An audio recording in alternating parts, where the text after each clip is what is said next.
তৃণমূল। এই পার্টিটা শৌচালয় চুরি করেছে সবাই জানে, পায়খানা চোর বলে।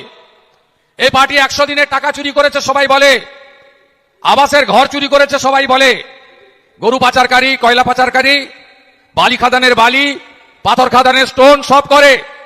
এই পার্টির নবতম সংযোজন হলো বারাসাতে মৃতদেহ থেকে মর্গ থেকে চোখ পর্যন্ত চুরি করেছে, মরা লোকের চোখ তুলে নিয়েছে। এবং শেষ হচ্ছে গতকাল রাজ্যের এসআইআর এর স্টেট অবজারভার আইএস সুব্রত গুপ্ত, তিনি ফলতা গেছিলেন, সেখানে বিজেপির প্রতিনিধি সাজিয়ে একজনকে দেখিয়ে বলছে এখানে বিজেপি, সিপিএম, কংগ্রেস সবাই আছে, এদেরই জিজ্ঞেস করুন, অন্য পার্টির কথা আমি বলতে পারবো না। আমি খোঁজ নিয়ে দেখলাম একজনকে বিজেপি সাজিয়ে দেখিয়ে দিয়েছে। অর্থাৎ রাজনৈতিক দলের জনপ্রতিনিধিকেও চুরি করতে এরা শিখে গেছে। এই চোরেরা এখানে এসে বড় বড় কথা বলেছে। এই যে নাবালক যেগুলো এসেছিল 2010-এর 24শে নভেম্বর, বামপন্থীরা সবাই খারাপ নয়, বহু বামপন্থী বন্ধু এসেছেন বলে ভারতীয় জনতা পার্টি খেজুরিতে জিতেছে, আমাদের দল বেড়েছে। আরো যে বামপন্থী বন্ধুরা যারা সত্যিকারে কৃষকের জন্য কাজ করেছেন, সংগ্রাম করেছেন, তারাও ভবিষ্যতে ভুল বুঝে আমাদের সঙ্গে আসবেন। কিন্তু যারা গুন্ডা বদমাইশ, আজকে যারা তৃণমূলের গুন্ডামি দেখছেন,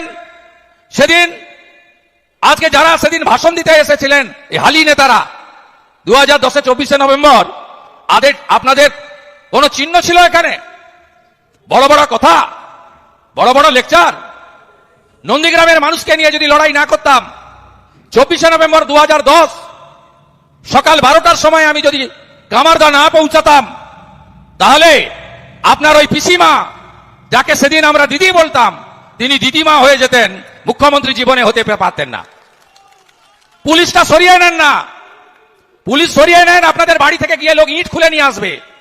আপনারা এত অপকর্ম করেছেন, শুধু চুরি নয়, যেখানে যত ধর্ষণ, অত্যাচার, গণরেপ, সব জায়গায় তৃণমূল কংগ্রেস তার গুন্ডারা। আমি এদেরকে কিচ্ছু মনে করি না, নসি মনে করি। এ জেলা তো ধরে রাখবো, রাজ্য থেকেও তাড়াবো। এসআইআর এর পরে, বিহারের পরে এদেরকে মানুষ ছুড়ে ফেলে দেওয়ার জন্য প্রস্তুত নিয়ে নিয়েছে। তাই বড় বড় কথা এরা বলে, এই রাজ্যটাকে শেষ করে দিয়েছে। খেজুরির গ্রামে গ্রামে যান, যুবকরা তামিলনাড়ু, কেরালা, মহারাষ্ট্র, মধ্যপ্রদেশ, রাজস্থান, উড়িষ্যা চলে গেছে। এই রাজ্যে কাজ নেই। এখানে 300 টাকা মজুরি পাওয়া যায় অনেক কষ্টে, উড়িষ্যাতে 1000 টাকা করে শ্রমিকরা পায়, মিস্ত্রিরা 1500 টাকা করে পায়। এই রাজ্যকে ধ্বংসের কিনারায় নিয়ে গেছে। বাড়ির বাবা মারা ছেলে মেয়েদের 8 পাস 10 পাসের পরে বলছে আর পড়তে হবে না, কারণ মমতা থাকলে চাকরি হবে না। সবাই জেনে গেছে, কারণ মমতা বন্দ্যোপাধ্যায়ের ঠিকুচিতে চাকরি দেওয়ার কথা লেখা নাই, তিনি চাকরি দেবেন না। 2,15,00,000 বেকার। শেষ স্কুল সার্ভিস কমিশন হয়েছিল 2015-তে। এবারে চোরগুলো ধরা পড়ার পরে মাননীয় অভিজিৎ গাঙ্গুলি ধরেছিলেন, 26,000-এর মধ্যে 6-7,000-এর চাকরি গেল, বাকি 19,000 যোগ্য শিক্ষকের চাকরি খেলো এই মমতা ব্যানার্জি। আর সুপ্রিম কোর্টে নির্দেশের পরে পরীক্ষা হলো, কত টাকা করে নিলেন বেকারদের কাছ থেকে? 650 টাকা করে এক্সাম ফি। যেভাবে আপনার কথায় পুলিশ চলে, পুলিশ কাঁধে হাত দিয়ে মিছিল করছে হেড়িয়াতে, চোর ডাকাত মদখোর মেয়েবাসদের কাঁধে হাত দিয়ে মিছিল করছে, ড্রাগ বিরোধী মিছিল। আর ওই যে খেজুরির চন্দ্রকান্ত, আপনাকে আমি পায়ের নখ থেকে মাথা চুল পর্যন্ত চিনি, সুতাহাটা থানা থেকে। আপনার পরিণতি যা হবে আপনি দেখবেন এপ্রিল মাসের পরে। আমি অনেক বড় বড় মাতব্বর দেখেছি, যারা কাঠের গুড়ি দিয়ে আমাকে কামারদা, কলাগেছিয়া, বোগাতে আটকাতো, তাদের পরিণতিও আমি দেখেছি। আমি বলে গেলাম আমি এদের পরিণতিও দেখব। তাই আজকে মমতা বন্দ্যোপাধ্যায় শিক্ষকদের এই অবস্থা করেছেন। গতকাল পুলিশের রিক্রুটমেন্ট হলো, এই পরীক্ষাও অবৈধ। এক তো ভোটের আগে চাকরি হবে না, 2 হচ্ছে ওএমআর যে দিয়েছে, অর্থাৎ যাতে প্রশ্ন দিতে হবে, প্রশ্নের উত্তর মার্কিং করতে হবে, তাতে কার্বন কপি ছিল না, তাতে সিরিয়াল নাম্বার ছিল না। আমি বেলা 12টায় কলকাতাতে প্রেস করে দেখিয়েছি ওএমআর, কার্বন কপি কেউ পায়নি। কেন কার্বন কপি দেওয়া হয়নি? রেলওয়ে রিক্রুটমেন্ট বোর্ডে কার্বন কপি দেওয়া হয়, পাবলিক সার্ভিস কমিশনে কার্বন কপি দেওয়া হয়, যে কোনো রাজ্যে লিখিত পরীক্ষায় কার্বন কপি দেওয়া হয়। অর্থাৎ আপনি কত লিখলেন তার প্রমাণ আপনি বাড়িতে নিয়ে আসতে পারবেন। কালকে ছিল না যারা পুলিশের পরীক্ষা দিয়েছেন, কোন ভাই বন্ধু বোন যদি আমার বক্তব্য শুনে থাকেন তারাও আমার সঙ্গে একমত হবেন। তাই মমতা ব্যানার্জিকে, তৃণমূলকে তাড়াতে হবে। পূর্ব মেদিনীপুরে শুধু তাড়ালে হবে না, গোটা রাজ্য থেকে তাড়াতে হবে। 2011-তে এসে রতন টাটাকে তাড়িয়েছে, 16-তে এসে চাকরি খেয়েছে, আর 26-এ যদি আসে একটা হিন্দুকে পশ্চিমবঙ্গে রাখবে না। পশ্চিমবঙ্গকে বাংলাদেশ করতে চায়, জামাতিদের হাতে তুলে দিতে চায় পশ্চিমবঙ্গকে। তাই একে সরাতে হবে, গ্রামে গ্রামে জোট বাঁধতে হবে, ধর্ম রক্ষা কমিটি করতে হবে। উনি বলেন ধর্ম যার যার উৎসব সবার, আমি বলি ধর্ম যার যার রক্ষা করার দায়িত্ব তার তার। আপনি ভাবতে পারেন কালী পুজোর দিন আমি এখানে আসি, আপনি এবারে দেখেছেন কাকদ্বীপে মা কালীকে প্রিজন ভ্যানে তুলেছে। আমরা অন্য ধর্মের লোককে অভিযোগ করব না। 500 পুলিশ নিয়ে গিয়ে সুন্দরবনের এসপি কোটেশ্বর রাও কালী মাতাকে পুলিশের প্রিজন ভ্যানে তুললো। আপনি বলুন আপনি মা কালীর ভক্ত হ্যাঁ কিনা? কালী ঠাকুরের মুন্ডচ্ছেদ করে মূর্তিকে প্রিজন ভ্যানে তুলেছে মমতার পুলিশ। আপনি খুব ঠান্ডা না, নরম, হিন্দু না, সনাতনী কালচার, ঠিক আছে, মনে মনে রাগ রাখুন। এপ্রিল মাসে ইভিএমটা যখন পাবেন এর বদলা আপনাকে নিতে হবে, বদলা আপনাকে নিতে হবে। দুর্গা ঠাকুর ভাঙবে কেন? সরস্বতী পুজোর দিন কোর্টে যেতে হবে কেন? রামনবমীর মিছিলে পাথর পড়বে কেন? পশ্চিমবঙ্গের সর্বক্ষেত্রে কৃষকের ফসলের দাম নেই। প্রধানমন্ত্রী পিএম কিষাণ সবাইকে দিতে চায়, এর রেকর্ড পাবেন না, কালা করে রেখে দিয়েছে সব জমি। রেকর্ডের অনলাইনের সার্টিফিকেট পাবেন না, আপনি খুঁজে দেখুন। শিক্ষক শিক্ষাঙ্গনের অবস্থা কি? 6 মে 2025 উচ্চ মাধ্যমিকের রেজাল্ট, 3 মাস ভর্তি করতে দেয়নি কলেজে। পরিণতি কি হলো? 9,54,000 স্নাতকের পোস্ট, 3 লক্ষ ছেলে মেয়ে ভর্তি হলো, 6,54,000 পোস্ট ভাঙা। 1 বছরে 8,200 স্কুল বন্ধ করেছে। 1 teacher no teacher, 2 teacher school ভর্তি, কারণ শিক্ষক নিয়োগ হয় না। মমতা ব্যানার্জি চান না সরকারি স্কুল চলুক, কারণ তিনি টেকনো ইন্ডিয়ার সঙ্গে চুক্তি করেছেন সত্যম রায়চৌধুরী। প্রাইভেট কলেজ এবং ইউনিভার্সিটিগুলোকে তিনি 1,000 কোটি টাকা ব্যবসা পাইয়ে দিলেন। জয়েন্টের রেজাল্ট সবচেয়ে শেষে বের করলেন, এমন সময় বের করলেন যখন ভালো ভালো ডাক্তার ইঞ্জিনিয়ারের ছেলে মেয়েরা অন্য রাজ্যে গিয়ে ভর্তি হয়ে গেল। এই তো পশ্চিমবাংলার শিক্ষা ব্যবস্থা। পশ্চিমবঙ্গের শিল্পে কি অবস্থা তাকিয়ে দেখুন। টাটাকে তাড়িয়েছিল, রতন টাটার মতো লোক বলে গেছিল আমার মাথায় ট্রিগার রেখে আমাকে রাজ্য ছাড়তে বাধ্য করলো। আমি খারাপ এমকে ছাড়লাম, মানে মমতা ব্যানার্জিকে, ভালো এম এর কাছে চললাম। তখন গুজরাটের মুখ্যমন্ত্রী ছিলেন নরেন্দ্র দামোদর দাস মোদী। 6,888 শিল্প দাঁড়িয়েছেন এই মুখ্যমন্ত্রী। এরপরেও একে আনবেন? জোট বেঁধে সরাতে হবে। 60 লাখ পরিযায়ী শ্রমিক কথা দিচ্ছে বিজেপিকে আনুন, ফিরিয়ে আনবো বাড়িতে। পেটে ভাত হাতে কাজ মাথায় ছাদ, বিজেপির অঙ্গীকার। 2,15,00,000 বেকার, প্রতি বছর এসএসসি হবে, ওএমআর এ পরীক্ষা দেবেন, কার্বন কপি নিয়ে বাড়ি যাবেন, মেধা অনুযায়ী পরীক্ষা হবে। লজ্জা লাগে না মমতা ব্যানার্জি? রেলের পরীক্ষাগুলো সব উড়িষ্যাতে নিয়ে চলে গেছে, সাউথ ইস্টার্ন রেল। কারণ পশ্চিমবাংলায় পরীক্ষা হলের পাশে জানলা খোলা থাকে, তার পাশে নারকেল গাছ থেকে বলা হয় 1-এর 2, 2-এর খ, 3-এর বি, সেখানে চোঙা দিয়ে বলা হয়। অতএব রেল, এই যে পশ্চিমবাংলার ছেলেরা চাকরি পাবে পরীক্ষায় পাস করে। কয়েকদিন পরে সাউথ ইস্টার্ন রেলের পরীক্ষা, ইস্টার্ন রেলের পরীক্ষার সেন্টার হচ্ছে ভুবনেশ্বর। কি অবস্থায় গেছে রাজ্যটাকে আপনাকে ভাবতে হবে। নারী নিরাপত্তা আছে, আমরা কেউ ভারত পিতা বলি না, ভারত মাতা বলি না। জাগিলে ললনায় বিশ্ব জাগে না। আমাদেরই স্বামী বিবেকানন্দ বেলুড় মঠে কুমারী পূজা করেছিলেন, কন্যা রত্ন। একটার পর একটা ঘটনা, পার্ক স্ট্রিট, কামদুনি, কাকদ্বীপ, কাটোয়া, হাঁসখালি, কালিয়াগঞ্জ, ময়নাগুড়ি, আরজিকর থেকে দুর্গাপুর, আইকিউ সিটি। দেখুন কি অবস্থা। প্রতি সপ্তাহে প্রতিদিন ধর্ষণ, খুন, বলাৎকার, গ্যাংরেপ। কোথাও জাবেদ, কোথাও সাদ্দাম। দেখুন আপনারা কি চলছে এই রাজ্যে। এই রাজ্যকে বাঁচাতে হবে, নারীর সম্মান, কন্যার সুরক্ষা দিতে হবে। কথা দিয়েছি আমরা, উত্তরপ্রদেশে যোগী আদিত্যনাথ ধর্ষকদের সকালে জমা করেন, বিকালে খরচ করেন। বিজেপিকে আনুন, ধর্ষকদের কোর্ট পর্যন্ত পাঠাবো না, সকালে জমা করব, বিকালে খরচ করে দেবো। ভরসা রাখবেন বিজেপির উপরে। আনুন বিজেপিকে। খেজুরিতে শুধু আনলে হবে না, এই জেলা তো অশ্বমেধের ঘোড়ার মতো এগিয়ে যাচ্ছে বিজেপি। 2019 লোকসভা ভোট আমি আপনাদের সঙ্গে ছিলাম না, 37% ভোট পেয়েছিল বিজেপি এই জেলায়। 2021 7টা এমএলএ, নন্দীগ্রামে মমতা ব্যানার্জি ভূপাতিত, পরাজিত। এই জেলায় বিজেপি পেল 44%, টিএমসি পেল 43%।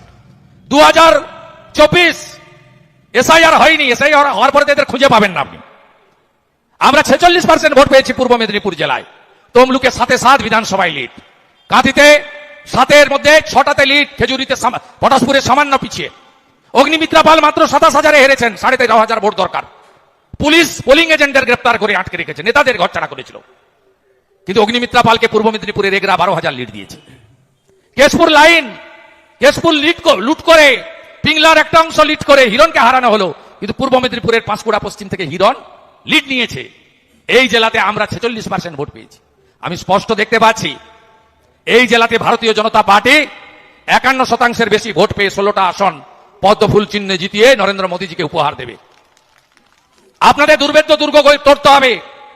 আপনারা একদম ভাববেন না 2021-এ নন্দীগ্রামে 1956 ভোটে হারিয়েছিলাম। 17টা গ্রাম পঞ্চায়েতের 11টাতে বিজেপি, 2টো পঞ্চায়েত সমিতি বিজেপি, 32টা সমবায় সমিতির মধ্যে 28টাতে বিজেপি জিতেছে মুসলিম এলাকা ছেড়ে, এবং লোকসভাতে অভিজিৎ গাঙ্গুলিকে 8,200 লিড দিয়েছি। পিসিকে হারিয়েছি। আর যে পারেন আসুন, বিজেপি ওখানে হারাবে, 20,000 ভোটে জিতবে, কিচ্ছু করতে পারবেন না। দেখবি আর জ্বলবি, লুচির মতো ফুলবি। পুলিশকে সরিয়ে দেন, এরা নেই, এদের কোনো অস্তিত্ব নেই। আজকে এসআইআর নিয়ে কেন প্রয়োজন? এসআইআর আপনারা টিভিতে দেখছেন না? কার্বলিক অ্যাসিড ঢেলে দিয়েছে ইলেকশন কমিশন করতে। পিল পিল করে সাপগুলো বেরিয়ে পালাচ্ছে বসিরহাটের সীমান্তে, কোচবিহারের সীমান্তে, জলপাইগুড়ির সীমান্তে। আপনি হিন্দুই হন, মুসলমানই হন, আপনি কি চান অভারতীয়রা পশ্চিমবঙ্গে থাকুক? অভারতীয়দের আমরা রাখবো না। দু রকমের লোক এসেছে বাংলাদেশ থেকে। একদল হিন্দু এসেছে নিজের ধর্ম বাঁচানোর জন্য, এক কাপড়ে চলে এসেছে কোটি কোটি হিন্দু সেই বিভীষিকাময় দেশ ভাগ 47 সালের ফল থেকে। বৈধ প্রধানমন্ত্রী শেখ হাসিনাকে সরানোর পরেও হিন্দুরা এসেছে। আর মমতা ব্যানার্জি পুলিশ লাগিয়ে দিয়েছিলেন হিন্দুদের জেলে পড়ার জন্য। উনার কাছে বাংলাদেশে অবৈধ মুসলিম অনুপ্রবেশকারী রোহিঙ্গারা জামাই, আর হিন্দু শরণার্থীরা উনার কাছে শত্রু। 85 বছরের বৃদ্ধাকে রায়গঞ্জের জেলে রেখেছে 2 বছরের কারা দিয়ে এই হিন্দু বিরোধী সরকার। তাই নরেন্দ্র মোদীজি নোটিশ করেছেন, তার সরকার, তার স্বরাষ্ট্র দপ্তর অর্ডার বের করেছে, নির্দেশনামা 31 ডিসেম্বর 2024-এর মধ্যে যে হিন্দুরা বাংলাদেশ থেকে ধর্ম রক্ষা করার জন্য চলে এসেছে তাদেরকে কোন রাজ্যের কোন পুলিশ হাত দিতে পারবে না। এই অর্ডার মূলত পশ্চিমবঙ্গে অত্যাচার হয়েছিল বলে। এসআইআর থেকে কাদের কাদের নাম বাদ যাবে? এক মৃত ভোটারের নাম বাদ যাবে। আপনি কি চান ভূতেরা ভোট দিয়ে সরকার করুক? আপনি চান না? এখন ভূতেরা ছিল প্রতি বুথে 50 থেকে 100 জন করে মৃত ভোটার, 80,500 বুথে মৃতরা আউট হবে। ডবল ট্রিপল এন্ট্রি, প্রথম ফেজে কোচবিহারে দিলাম, দ্বিতীয় ফেজে মালদাতে দিলাম, তৃতীয় ফেজে মুর্শিদাবাদে দিলাম, তারপরে এসে একবার পিসির ভবানীপুরে দিলাম, আর একবার ভাইপোর ডায়মন্ড হারবারে দিলাম। একই অঙ্গে কত রূপ। আপনার উচিত একটার বেশি নাম থাকা। তাই ডবল ট্রিপল এন্ট্রি ভোটার থাকবে না, অস্তিত্বহীন ফেক ভোটার থাকবে না। এদের খুব জ্বালা। মমতা ব্যানার্জি 21শে জুলাই বলেছিল এসআইআর হবে না, করতে দেব না। কি সুন্দর হিন্দি বলছে, পুরা আন্দোলন হোগা, পুরা আন্দোলন ঘেরাও হো জায়গা পুরা। মামার বাড়ির আবদার না? এসআইআর হচ্ছে, এসআইআর হবে, এবং অবৈধ বাংলাদেশি মুসলিম রোহিঙ্গা তাদের নামও থাকবে না। আমাদের নেতা অমিত শাহজি বলেছেন বিহারের পাটনাতে, এদেরকে প্রথম চিহ্নিত করুন, দ্বিতীয় এদের নাম ডিলিট করুন ভোটার লিস্টে। তারপরে গুজরাট সরকার 3 লক্ষ লোককে সুন্দরবনে নামিয়ে দিয়ে এসছে। বিজেপিকে পশ্চিমবঙ্গে আনুন, একটাও বাংলাদেশি মুসলিম রোহিঙ্গাকে রাখবো না। প্রথম তো ভোটার তালিকা থেকে বাদ যাবে, এপ্রিল মাসের পরে বিজেপি এলে খবর দেবেন, যে পথে এসেছে সে পথ দিয়েই ফিরিয়ে দেব। আমার নন্দীগ্রামে ধরা পড়েছে 4 জন গড়চক্রবেড়িয়া। আমাকে এলাকার লোক বলছে কি করব? আমরা নৌকায় তুলে দাও। বলছে জেলে পাঠাবেন না? জেলে গেলেও তো ভারতের খাবার খাবে, ভারতের খাবার ওদের খেতে দেব না। যাও, পালাও, ভাগো। পিল পিল করে 5-7 লাখ পালিয়েছে, এখনো আছে অনেক। পরিষ্কার করতে হবে ব্লিচিং দিয়ে, ফিনাইল দিয়ে। আমার মাটি আমার দেশ, এ দেশে লাভ জেহাদ করতে দেব না। ছোট ছোট বাচ্চা বাচ্চা মেয়েগুলোকে তুলে নিয়ে চলে যাবে, তাদেরকে বিয়ে করবে, তাদেরকে দিয়ে ধর্ম পরিবর্তন করাবে, 2টো বাচ্চা হবে, 4 বছর পর মেয়েরে ঝুলিয়ে দেবে, আবার একটা বিয়ে করবে, তার সঙ্গে আবার একই জিনিস করবে। করতে দেব না। আপনারা একটু জাগুন। এত ঠান্ডা হলে হবে কি করে? লাভ জেহাদ, ল্যান্ড জেহাদ, ধর্ম জেহাদ, ভোট জেহাদ। আপনার এজেন্টকে ঘোলা বাড়ে বসতে দেয়? কোটারিতে বসতে দেয়? কি করে দেখেন না আপনারা? কেন আমরা আমাদের মোদীজি কি কোন স্কিম কোন ধর্ম সম্প্রদায়ের জন্য করেছে? কেন্দ্রের রেশন নেব, ওটা আমার অধিকার। কেন্দ্র সরকারের শৌচালয় নেব, ওটা আমার অধিকার। 15 ফিনান্সের রাস্তা নেব, সাবমার্সিবল নেব, ওটা আমার অধিকার। কোভিডের 2-3টা ইঞ্জেকশন নেব, ওটা আমার অধিকার। আর ভোট চাইতে গেলে বলবে জয় শ্রীরাম আয়া হে, হিন্দু কা পার্টি। আমরা কখনো এগুলো বলি না। আপনারা যেটা করেন তার ফল আপনাদের ভোগতে হবে। পরিযায়ী শ্রমিককে বাড়িতে ফেরাতে গেলে, নারীর সুরক্ষা, কন্যাকে সুরক্ষিত রাখতে গেলে ভারতীয় জনতা পার্টিকে আনতে হবে। 1,20,000 বাড়ি হয় না, বিজেপিকে আনুন, 3 লাখের বাড়ি দেব। সৌর আলো দেব, নীতিশ কুমার 200 ইউনিট ফ্রি দেয়। নলে জল দেবে, জল জীবন মিশন গোটা ভারত হয়েছে, এখানে হয়নি। আনুন বিজেপিকে, বিজেপিকে আনুন। 116 বি জাতীয় সড়ক দিয়েছে জলেশ্বর থেকে নন্দকুমার ভারতীয় জনতা পার্টি। 84 সালে নারকেল ফাটিয়েছিল দীঘা তমলুক রেলপথ, কংগ্রেসের সরকার করেনি। অটল বিহারী বাজপেয়ী আসার পরে 98 সালে এই রেলপথের কাজ শুরু হয়। নীতিশ কুমার রেলমন্ত্রী, তিনি দীঘাতে এসে উদ্বোধন করেন। সব বিজেপির অবদান, অস্বীকার করতে পারবেন না। আর উদ্যোগ ছিল শিশির অধিকারীর, কেউ অস্বীকার করতে পারবেন না। ভিডিওটি ভালো লাগলে অবশ্যই একটি লাইক করে আমাদের এই ছোট্ট চ্যানেলটির পাশে থাকুন এবং সাবস্ক্রাইব করুন আমাদের চ্যানেল নিউজ 16 বাংলা। জয় হিন্দ, বন্দে মাতরম।